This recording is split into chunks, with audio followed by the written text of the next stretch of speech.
Check out my deck tech on Urza. No, not this one, the new one. Yes, Urza, Chief Artificer. He's the new Esper Commander for artifact creatures, and he does have some abilities. He's got affinity for artifact creatures, so he's going to cost less for each artifact creature you have. He gives your artifact creatures you control menace, and the best part, he even makes artifact creatures. He's going to create a construct at the beginning of your end step, and that's pretty awesome. So he's going to be able to keep himself going, help pay for his own commander tax by making the construct. Let's see how to build him. As mentioned, this deck is all about artifact creatures, so might as well have some that produce multiple bodies. A great example is Mirror Battlesphere. This mirror construct enters with 4 other 1/1 mirrors, and when it attacks, you can tap them to deal some damage. That's pretty cool, but we also have Phyrexian Triniform. When it dies, you're going to get 3 3/3 golems, and you can also encore from your graveyard to get 9 golems. Also, an honorable mention is Nimblewright Schematic. You definitely need card draw in this deck, even better if it's creature based, so I'm going to focus on that. We've got Baleful Strix, a tried and true classic. When it ETBs, you draw a card. Then we also have Vidalcan Archmage. This Vidalcan wizard isn't an artifact, however, when you cast an artifact spell, you get to draw a card. So it's almost like the Beast Whisperer for artifacts. Then I've got to mention the new addition, Canoptic Spider from that Warhammer 40k Commander deck. What it's going to do is whenever another non-token artifact creature or vehicle enters the battlefield under your control, you draw a card. Then I've got to mention Urza, Lord High Artificer. This card's too powerful not to be in this deck, and it's thematically on flavor. This Urza from Modern Horizons is going to create a construct. When it enters, you can tap an untapped artifact to add a blue to your mana pool, then pay 5, shuffle your library, then exile the top card. Until end of turn, you may play that card without paying its mana cost.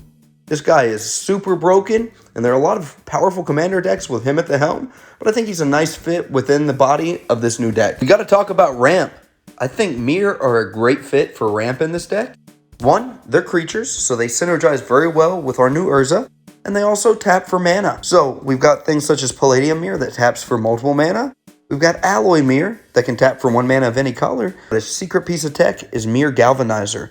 He's going to pump our mirrors. Pretty cool. But you get to untap each other mirror you control, so you can tap them again for mana. So it'll give you a nice explosive turn to really pop off with this Urza deck. Speaking of acceleration, we've got a lot of great artifact creatures that are going to reduce the cost of artifact spells.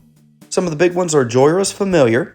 It cares about historic spells, so it even cares about Urza being a legendary creature. We'll reduce him. And we've also got Ethereum Sculptor, an oldie but a goodie. Artifact spells cost 1 less to play. Then finally we have Foundry Inspector. Same thing, artifact spells cost 1 less to cast. And they're also creatures, so they synergize very well with Urza. If you want to get super nasty with Urza, you should focus on Infect. He's going to give any Infect creature menace, so they're easier to get in to get those 10 poison counters on your opponents. Some great examples are Grafted Exoskeleton. It's going to make any of our artifact creature beaters and to infect monsters. Then we've also got Plague Mirror, synergizes with the mirror theme and also taps for mana. Ichor Claw Mirror is also a mirror with Infect, and it gets pumped when it gets blocked, so those -1/-1 counters can be pretty annoying for the blockers. Esper's the perfect color for the Time Sieve combo.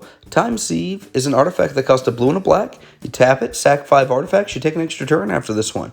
But to get this combo really going, we need Thopter Foundry. It's going to let you sacrifice a non-token artifact to create a 1/1 blue Thopter. But on top of that, we also need Sword of the Meek. We can sack the Sword of the Meek, it will come back, attached to the new Thopter. Rinse and repeat, and we get to take an extra turn infinitely. Pretty awesome, pretty busted. Your opponents might get mad at you. As you can see, Urza Chief Artificer is going to be a very fun and I'm sure popular commander deck. There's quite a few ways to build it. You can build it super mean with the Infect and the infinite turns, or you can build it as just a casual battle cruiser style of deck.